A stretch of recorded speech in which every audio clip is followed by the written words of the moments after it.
Whoever that person is to face me. You've talked to Muma. Muma has said that I can go and appeal, but I will not stop the person. And I'm telling her, watch me. I will stop it.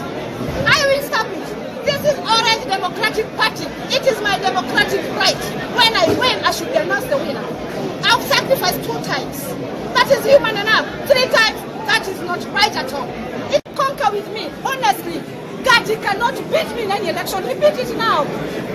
She cannot beat anybody, not even me only. Above all, there's no candidate in Migori that can beat me in either position. So how come right now they want to announce her when she knows that she has lost, she'll be hiding in her house? Because she knows she has rigged her ways. Now she's here. In the opinion poll, 3 times, I had over 60%. Is ODM trying to prove that their own opinion polls were wrong? And they trying to prove that the scientific ways that they were using are no longer scientific? What was the reason?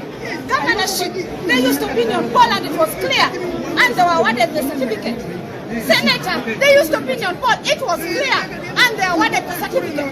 Women rep, they used the opinion poll, I was high, the certificate was written, later I was informed that you're going for nomination. So this was a way to hide, somebody to hide and give God the victory.